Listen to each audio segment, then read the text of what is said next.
नमस्कार, आप देख रहे हैं स्पेशल रिपोर्ट न्यूज रूम से। आपके साथ मैं हूं अंजना ओम कश्यप। सतलज यमुना लिंक के मुद्दे पर सुप्रीम कोर्ट से पंजाब सरकार को बहुत बड़ा झटका लगा है। सुप्रीम कोर्ट ने साफ कह दिया है कि पंजाब को अपना पानी हरियाणा को देना पड़ेगा।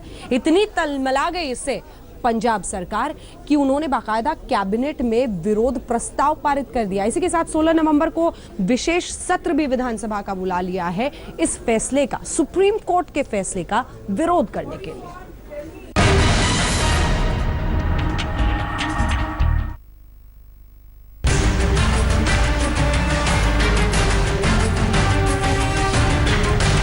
किसी ने कहा पानी के लिए खून बहा देंगे, किसी ने कहा कि हमारी लाशों के ऊपर से बहेगा पानी।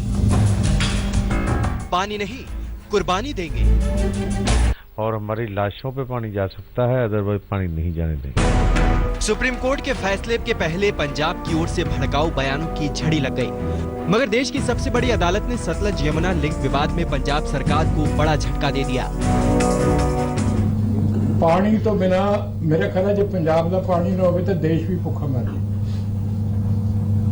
और सारी इंडस्ट्री, किसानी, पंजाब की इकोनॉमी सब पानी से मुनसर। इस करके whatever be the reason असी किसी हालत पंजाब का पानी बाहर नहीं जाना। सुप्रीम कोर्ट ने अपने फैसले में कहा कि पंजाब सरकार का Punjab termination of agreement act 2004 असंवैधानिक है।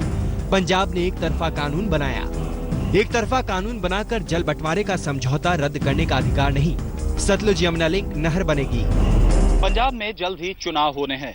सुप्रीम कोर्ट के इस फैसले के बाद पंजाब में इस मामले पर राजनीति शुरू हो गई है। इस्तीफों का दौर शुरू हो गया है। हर पार्टी अपने आप को सबसे ज्यादा संजीदा दिखाने की कोशिश कर रही है। साल से पिछले 50 सालों से एसवाईएल कंस्ट्रक्शन में रोड़ा अटका रहा था, वो रोड़ा बिल्कुल साफ हो गया है। अब एसवाईएल कैनाल बनेगी और हरियाणा को पूरा पानी जो अपने उसके हिस्से का पानी है वो पूरा का पूरा मिलेगा। आपको बता दें कि इस पूरे मामले में राष्ट्रपति ने सुप्रीम कोर्ट से 4 सवालों के जवाब मांगे थे।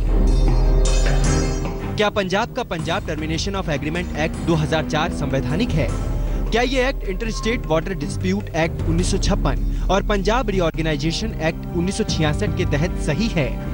क्या पंजाब ने रावी व्यास बेसिन को लेकर 1981 के एग्रीमेंट को सही नियमों के तहत रद्द किया है? क्या पंजाब इस एक्ट के तहत 2002 और 2004 में सुप्रीम कोर्ट की डिग्री को मानने से मुक्त हो गया है? इन सवालों के जवाब के तौर पर 5 जजों की पीठ ने पंजाब के लिए तिलमिलाहट लिख दी। सुप्रीम कोर्ट चंगी राखी नहीं कर सकी। आज सारा फैसला पंजाब के खिलाफ होया। अदालत के फैसले के तुरंत बाद पंजाब में कांग्रेस की अगुवाई कर रहे कैप्टन अमरिंदर सिंह ने एक तीर से 2 शिकार करना चाहा। उन्होंने फैसले के विरोध में लोकसभा से इस्तीफा दे दिया। हमें बहुत अफसोस है इस बात की, क्योंकि पता नहीं हमारे अकाली दल गवर्नमेंट जो इनकी पेरवाई कर रही थी सुप्रीम कोर्ट में, उन्होंने ठीक नहीं की। और हमारे पास आज कोई और चारा नहीं कि हम इस्तीफे दें अपने और लोगों के पास जाएं और फिर उनकी सपोर्ट से 2/3 मेजॉरिटी से असेंबली में आए। सिर्फ कैप्टन ही नहीं बल्कि कांग्रेस के सारे विधायकों ने इस फैसले के विरोध में इस्तीफा देने की बात कही है। मगर उप मुख्यमंत्री सुखबीर बादल ने कैप्टन के बयान पर जबरदस्त पलटवार किया। 1 महीने में तो इलेक्शन है, 1 महीने के बाद तो एमएलए आप रहना नहीं है। 1 महीने पहले इस्तीफा देंगे, ये ड्रामा नहीं चलेगा। अगर आपके पास हिम्मत है, अगर प्यार जागा पंजाब में, पंजाब प्रति कांग्रेस से इस्तीफा देके दें, अगर हिम्मत है। सुप्रीम कोर्ट के फैसले के पहले बुधवार की रात बादल सरकार ने कैबिनेट की बैठक की थी और उस बैठक में यही निर्णय लिया गया कि अदालत का फैसला चाहे जो हो, वो पंजाब का एक बूंद पानी भी किसी को नहीं देंगे। सतलुज, व्यास और रावी का पानी सिर्फ पंजाब का है, वो इसे किसी भी राज्य को नहीं देंगे। इधर हरियाणा खुलकर अपना हक मांग रहा है। हमको इस फैसले को मानना ही चाहिए, ना मानने का कारण लगता नहीं है। आखिर इस देश के अंदर कानून व्यवस्था है, तो उस कानून व्यवस्था के नाते से जो फैसला होगा वो सबको एमिकेबली मानना ही होगा। उसमें ना मानने का मुझे कोई कारण लगता नहीं है। पंजाब और हरियाणा के बीच सतलुज, व्यास और रावी नदी के पानी के बंटवारे को लेकर विवाद है। सतलुज यमुना लिंक के जरिए हरियाणा को पानी सप्लाई का प्लान तैयार किया गया और इस पानी पर संग्राम छिड़ा है। आज तक ब्यूरो। लग ऐसा रहा है कि कहीं ना कहीं पंजाब के चुनाव में एक राजनीतिक मुद्दा बन गया है और कुर्बानी जैसे शब्द राजनेताओं के लिए चुनावी मौसम में शायद छोटे पड़ रहे हैं। कैमरामैन मनोज सांगवान के साथ सत्येंद्र चौहान, चंडीगढ़ आज तक। पानी का ये विवाद दशकों पुराना है और यूं ही नहीं, इस तरह से ये तूफान एक तरह से सामने आया हुआ है। आइए आपको दिखाते हैं कि ये विवाद जो है वो दरअसल कितना पुराना है और कितने वर्षों से ये छाया हुआ है पंजाब हरियाणा की राजनीति में। 1976 में, आइए सबसे पहले आपको बताते हैं कब इस विवाद की शुरुआत हुई थी। सतलज यमुना लिंक विवाद की शुरुआत 1976 में हुई थी। 76 में केंद्र ने अधिसूचना जारी कर पहली बार हरियाणा को पानी देने का नोटिफिकेशन दिया था। उस वक्त पंजाब की तरफ से इस फैसले को चुनौती दी गई, वो इसके लिए तैयार नहीं थे, मगर 1981 में पंजाब ने इस चुनौती को वापस ले लिया। फिर 1982 में इंदिरा गांधी ने नहर की नींव खुद रखी थी। 85 में राजीव लोंगोवाल समझौता हुआ। इसके बाद 1990 में 750 करोड़ रुपए खर्च करके नहर का एक हिस्सा बना दिया गया था। 2002 में पंजाब को नहर का दूसरा हिस्सा बनाने के निर्देश दिए गए।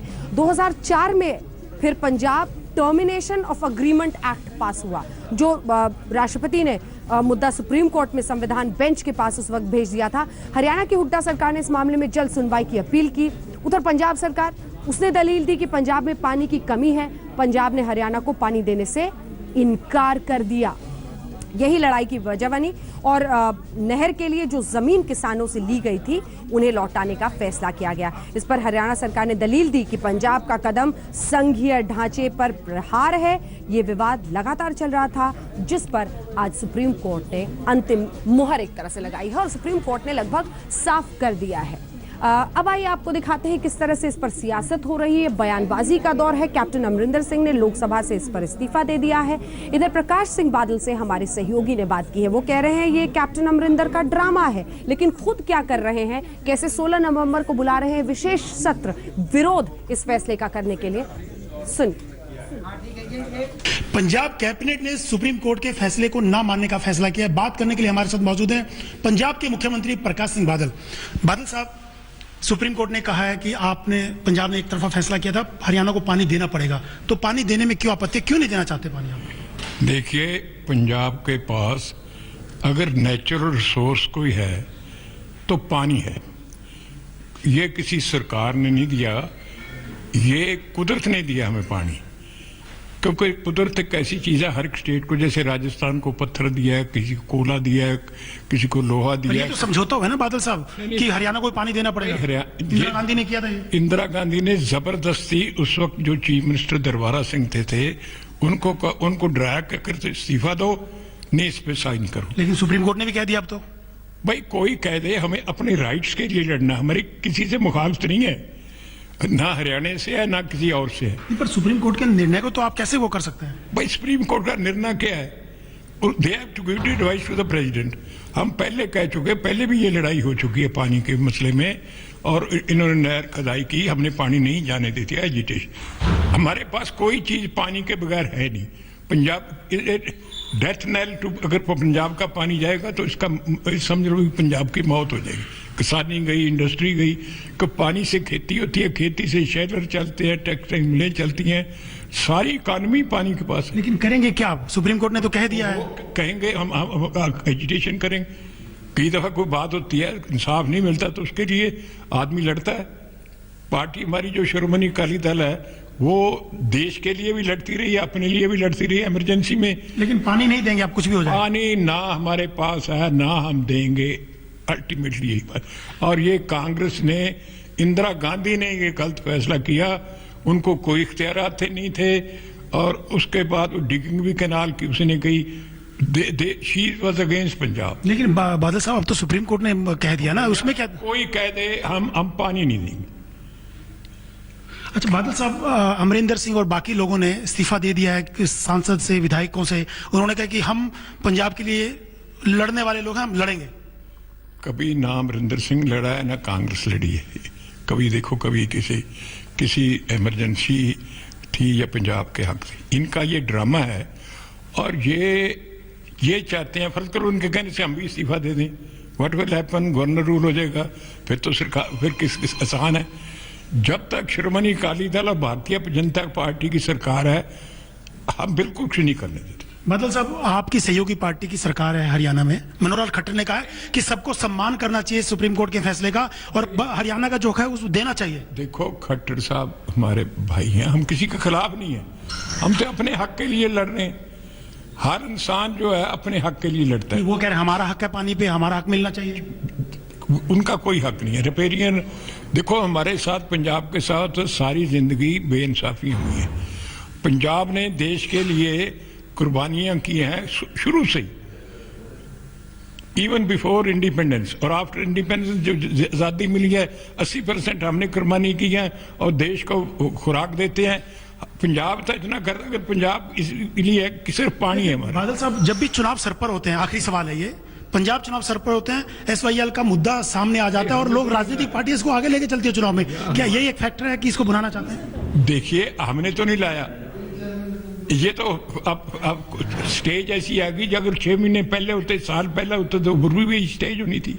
इलेक्शन का इसके साथ क्या ताल्लुक है? जी धन्यवाद। हाँ, वाकई बादल साहब, लाया मुद्दा आपने नहीं है, सुप्रीम कोर्ट ने फैसला सुनाया है, लेकिन इस मुद्दे को सुलगाएंगे आप, भुनाएंगे भी आप और हर पार्टी, क्योंकि चुनाव आने वाले हैं। एक ब्रेक के लिए हम रुक रहे हैं, लेकिन ब्रेक से पहले आइए आपको सुनाते हैं 500 और 1000 के नोट पर ये पूरा तमाशा जो हो रहा है। कम से कम बैंकों के बाहर जो ज़बरदस्त भीड़ है, वहाँ पर कुछ लोगों को दिक्कतों का सामना करना पड़ रहा है। सरकार क्या पूरी तरह से तैयार थी फैसले के पहले? इस पर हमारे सहयोगियों ने बात की है अरुण जेटली वित्त मंत्री से। सुनिए।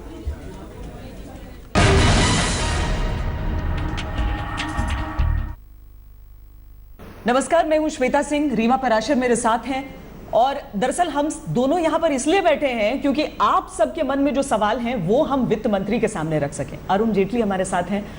सर, बैंक आखिरकार खुल गए, आशंकाएं इतनी सारी थी, सही था ये सरकार का फैसला कि एक दिन बंद रहे, पैनिक थोड़ा सा सबसाइड किया, लेकिन आज भी लाइनें लंबी ही लगी। स्वाभाविक है, स्वाभाविक इसलिए है कि इस देश की जनसंख्या भी काफ़ी है और बहुत बड़ी जनसंख्या है जिनके पास हाई डिनोमिनेशन नोट्स होंगे, और इसलिए जाकर उसको बैंक के अंदर जमा करवाना या उसको एक्सचेंज करना ये कोई सीक्रेट नहीं था, इसकी संभावना थी। मैं केवल इतना कहूँगा कि कुछ दिन के लिए ये दबाव और प्रेशर रहेगा, किसी भी इस तरह की ट्रांसफॉर्मेटिव चीज़ में रहेगा जब आप इस देश की 86% करेंसी को रिप्लेस कर रहे हैं वैल्यू में, और उस 86 का जो साइज है, जब 1978 के अंदर हाई डिनोमिनेशनल नोट्स डिमोनेटाइज हुए थे तो टोटल हाई डिनोमिनेशनल करेंसी बाजार में 80 करोड़ रुपए की थी। आज जो हाई डिनोमिनेशनल करेंसी है वो 14 लाख करोड़ की है। तो इसलिए दोनों के बीच में जमीन आसमान का अंतर आप समझ सकते हैं। जितने देश, दुनिया के विकसित देश है, डेवलप्ड कंट्रीज हैं, वहाँ जीडीपी का 4% करेंसी के शेप में होता है, हमारे यहाँ 12% है। और इसलिए इतना बड़ा ऑपरेशन आपको करना है, उसको सीक्रेट रखना था, स्वाभाविक था, नहीं तो हवाला शुरू हो जाता, एक्सचेंज शुरू हो जाता पहले, और उसके बाद बिना किसी बड़ी घटना के इसको धीरे धीरे हम स्मूदर आउट कर लें।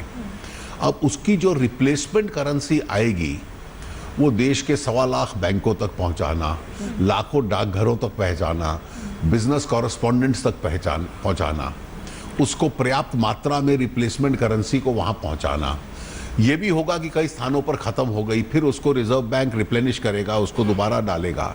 ये छोटी घटनाएं, बड़ी घटनाएं इस तरह की होती रहेंगी, लेकिन 2 से 3 सप्ताह में हम सफिशिएंट अमाउंट ऑफ करेंसी इस ऑपरेशन के दौरान देश भर में भेज पाएंगे। लाइनें 2 से 3 सप्ताह और मुझे लगता है कुछ समय तक लगेंगी, और उसके बाद धीरे धीरे लोगों को भी चाहिए। 30 दिसंबर तक आपको बैंकों के सामने टाइम है, और 30 दिसंबर के बाद आपको रिजर्व बैंक में 31 मार्च तक आप जा सकते हैं जी।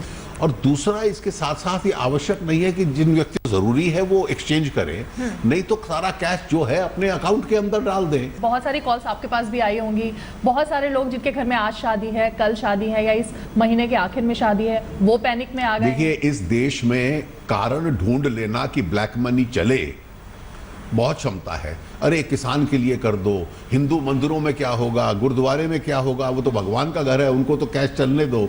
अब कोई आवश्यक नहीं है कि शादी जैसा पुण्य का काम हम ब्लैक मनी में ही करें, या मंदिरों का कहें कि बहुत भगवान का काम है इसलिए हमें बैंक अकाउंट में नहीं डालना। लेकिन ज्यादातर लोग कैश लेते हैं, जितना और इसी आदत को बदलना है। इसी के साथ हम रुक रहे हैं स्पेशल रिपोर्ट में एक ब्रेक के लिए। ब्रेक के उस पार आपको लिए चलेंगे क्या हुआ था बैंक के बाहर आज जब पहुंचे लोग। नोट पर चोट का दिन था, क्योंकि आज 500 और 1000 के नोट वापस बैंक में डालने का दिन था। अब नोट पर कितना चोट, नेताओं पर कितनी चोट, इसी के साथ भ्रष्टाचार का मुद्दा कहां पर अटकता है, ये देश की सियासत ने आज साफ कर दिया। इधर सरकार बार बार कह रही थी पूरी व्यवस्था है, किसी को तकलीफ नहीं होगी, हम कोशिश कर रहे हैं। हालांकि लोगों ने दिक्कतों का सामना किया, लेकिन वो कहते रहे कि फैसला अच्छा है। विपक्ष ने लेकिन इस फैसले के खिलाफ मोर्चा संभाल लिया।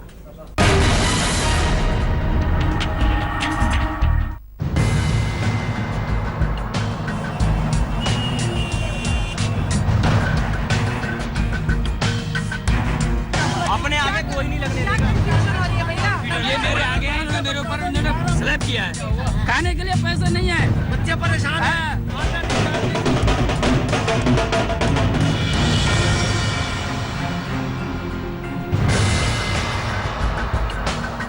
गुरुवार की सुबह हुई और जैसे पूरा देश 500 और 1000 के नोट हाथों में लिए बैंकों के दरवाजे पर पहुंच गए। जिसका पैसा जमा हो गया, जिसके हाथ नए नोट लग गए, उसकी तो जैसे लॉटरी लग गई। जो लाइन में लगा रहा बेहाल रहा, परेशान रहा। When they stopped like taking the 500s and 1000 notes, it was very hard to get around and to buy food. अब चाय पीने के लिए पैसा नहीं है, यहाँ से कल बंद था, आज खड़े हैं। अब 4 घंटा से आप बोल रहा है कि कैश खत्म। अंदर से अभी कह दिया कि अब कैश खत्म हो गया, जबकि हमारे सामने कैश लेकर भी बैंक स्टाफ आया है। आपके पास घर में खाने के लिए रोटी नहीं है और आप इस वक्त इस कंडीशन में हो कि आपकी जेब में पैसे नहीं है। केंद्र सरकार ने 500 और 1000 के नोट को अब महज कागज के टुकड़ों में तब्दील कर दिया। लोगों की धड़कनें बढ़ गईं। हुक्मरान जनता को आस बंधाते रहे कि आपकी मेहनत का पैसा कहीं नहीं जाएगा। थोड़ी परेशानी होगी, लेकिन बाद में आसानी होगी। मैं केवल इतना कहूंगा कि कुछ दिन के लिए ये दबाव और प्रेशर रहेगा, लेकिन 2 से 3 सप्ताह में हम सफिशिएंट अमाउंट ऑफ करेंसी इस ऑपरेशन के दौरान देश भर में भेज पाएंगे। अरुण जेटली ने जनता की उम्मीदों के चिराग में तेल डाला तो वित्त सचिव ने भरोसा दिलाया कि सिर्फ 500 के ही नहीं, 2000 के ही नहीं, आने वाले दिनों में 1000 के भी नए नोट जारी किए जाएंगे। In the due course, in the next few months, the 1000 rupee notes will also be brought into the market with a completely new design and new dimension, new design, new color combination, which will look distinctly different from the old one. सरकार इस फैसले के बारे में जनता को समझा रही है। जनता मुश्किलें उठाने के लिए तैयार है, लेकिन जनता से ज्यादा तो इस फैसले से राजनीतिक पार्टियां बौखलाई हुई हैं। पार्टी की रैलियों में 500 और 1000 के हजारों नोटों की माला पहनने वाली बीएसपी सुप्रीमो मायावती ने मोदी सरकार के इस फैसले के खिलाफ हल्ला बोल दिया। 500 रुपए और 1000 रुपए के करेंसी नोट लीगल टेंडर नहीं रहेंगे। जिस सरकारी फैसले से देश की समस्त आम जनता ही परेशान हो जाए, वह देश की लगभग 125 करोड़ की आबादी ही अफरा तफरी का शिकार हो जाए तथा हर गृहस्थी व्याकुल हो जाए, उसे सर्जिकल स्ट्राइक कहकर उसकी प्रशंसा भला यहाँ कैसे की जा सकती है। कुछ ही महीनों बाद उत्तर प्रदेश में विधानसभा चुनाव होने वाले हैं। कहां तो राजनीतिक पार्टियां वोट की चिंता में डूबी थी, लेकिन अब वोट की जगह नोट की आफत आ गई। मायावती ही नहीं, समाजवादी पार्टी के सुप्रीमो मुलायम सिंह यादव भी सरकार के इस फैसले से तमतमाए हुए हैं। देखिए, साफ बता रहे हैं कि हम इसका विरोध करेंगे, जनमत तैयार करेंगे और ऐसी सरकार को सत्ता से हटाएंगे और सामान्य स्थिति लाएंगे। केंद्र सरकार ने 1000 और 100 की करेंसी खत्म करने के पीछे ब्लैक मनी, भ्रष्टाचार और नकली नोटों की खपत को वजह बताया है, लेकिन विपक्षी पार्टियां इसे राजनीतिक फैसला बता रही हैं। आने वाले दिनों में उत्तर प्रदेश, पंजाब, उत्तराखंड जैसे राज्यों में अहम चुनाव होने वाले हैं। ऐसे में राजनीतिक दल भला बेचैन क्यों ना हो। दिल्ली में मौसमी सिंह और रोशनी ठोकने के साथ बालकृष्ण, लखनऊ, आज तक। ब्लैक मनी के खिलाफ सरकार की सर्जिकल स्ट्राइक, लेकिन कहां पर लोगों को बहुत परेशानियों का सामना करना पड़ रहा था, शायद सबसे ज्यादा अस्पताल में, क्योंकि प्राइवेट अस्पताल सरकार के आदेश की अनदेखी कर रहे थे। कहीं नवजात की मौत हो गई, कहीं एक छोटी सी बच्ची जिसका बलात्कार हुआ था उसे एम्बुलेंस तक नहीं वक्त पर मिल पाई।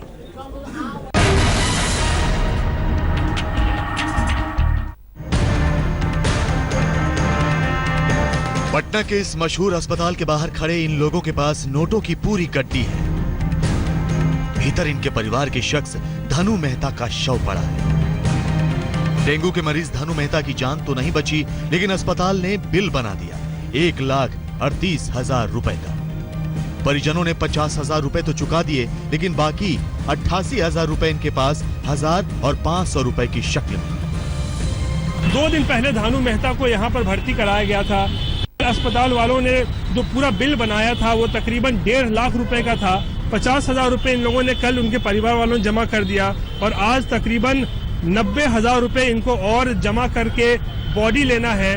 जब ये 1000 और 500 के नोट आप देख सकते हैं, तकरीबन ये 88,000 रुपए हैं। ये लेके जब अस्पताल के अंदर जा रहे हैं तो अस्पताल वाले पैसा लेने से मना कर रहे हैं। नहीं मिल रही है, पैसा देने पे भी नहीं मिल रहा है और उनका डिमांड है कि 100 का नोट दें और हमारे पास इतना अरेंज हो नहीं रहा था। जितना अरेंज हुआ हमने कल कर दिया है। केंद्र सरकार का साफ आदेश है कि कोई भी अस्पताल 500 और 1000 की करेंसी लेने से मना नहीं कर सकता, लेकिन इस अस्पताल ने तो बाकायदा नोटिस चिपका दिया है कि वो ये नोट नहीं लेंगे। हालत ये है कि परिजनों के पास पैसे हैं, लेकिन अस्पताल न तो उनके पैसे कबूल कर रहा है और न ही मरीज का शव उन्हें सौंप रहा है। हॉस्पिटल एयरपोर्ट सब पे लेना लिखा हुआ, नहीं लेंगे कैसे भी मर जाए। ये प्रेस रिलीज है, आपको दुनिया को क्या मानिए आपका प्रेस रिलीज, मेरा न्यूज़पेपर, आप न्यूज़पेपर का प्रेस रिलीज बता रहे हैं, कैसे नहीं मानिएगा? न्यूज़पेपर का प्रेस रिलीज मना नहीं कर दीजिएगा। और ये नजारा है बुलंदशहर के एक अस्पताल का। अपने पिता की गोद में हमेशा के लिए सो चुकी इस नवजात बच्ची की सांसें महज इस नाते रुक गई कि इसके पिता के पास सिर्फ 1000 और 500 के ही नोट थे। बुलंदशहर के अभिषेक रघुवंशी ने अपनी पत्नी को इस अस्पताल में बुधवार को भर्ती करवाया था। सरकार के आदेश के बावजूद अस्पताल वालों ने 500 और 1000 के नोट नहीं लिए। इलाज में देरी की वजह से नवजात बच्ची की मौत हो गई। जब एडमिट की बारी आई, उन्होंने 10,000 रुपीज के लिए कहा। भाई और मैं साथ में थे। भैया ने जब 1000 के 10 नोट निकाले तो उन्होंने उसको लेने को मना कर दिया। ट्रीटमेंट जब तक स्टार्ट नहीं किया था। 500-1000 रुपए नोट अवॉइड किए जाते हैं, क्योंकि अगर मान लो किसी के पास छोटी दवाई है, 10 रुपए की दवाई है, तो उसके लिए 500 रुपए का छुट्टा 490 रुपए कहां से आए। 500 और 1000 के नोटों की बंदी की मार इस मासूम पर भी पड़ी। बेगूसराय की इस बच्ची के साथ एक दरिंदे ने 3 दिन पहले हैवानियत की सारी हदें पार कर दी थी। बलात्कार की शिकार इस 5 साल की बच्ची को बेगूसराय के सदर अस्पताल में भर्ती कराया गया था। डॉक्टरों ने इस बच्ची को पीएमसीएच में रेफर कर दिया, लेकिन इस बच्ची को एम्बुलेंस नहीं मिल पाई क्योंकि इसके परिजनों के पास 500 के नोट थे। बुलंदशहर में मुकुल शर्मा, बेगूसराय में सौरभ कुमार के साथ रोहित सिंह, पटना, आज तक। कई जगहों पर परेशानी असली है, समझना होगा।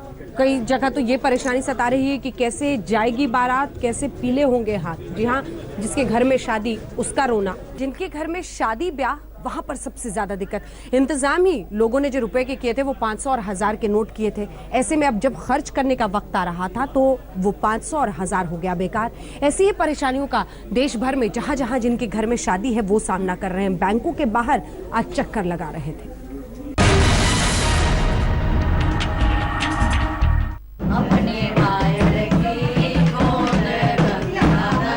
शादी वाले घरों में बैंड बाजा तो बज रहा है, लेकिन 500 और 1000 के पुराने नोटों पर पाबंदी से मायूसी छा गई।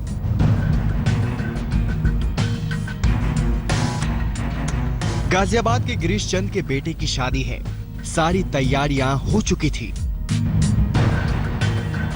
लेकिन ऐन वक्त पर 500 और 1000 के नोटों पर गाज गिरने पर पूरी शादी का जायका बिगड़ गया। गिरीश चंद अब इस सोच में मारे जा रहे हैं कि बेटे की बारात जाएगी तो जाएगी कैसे।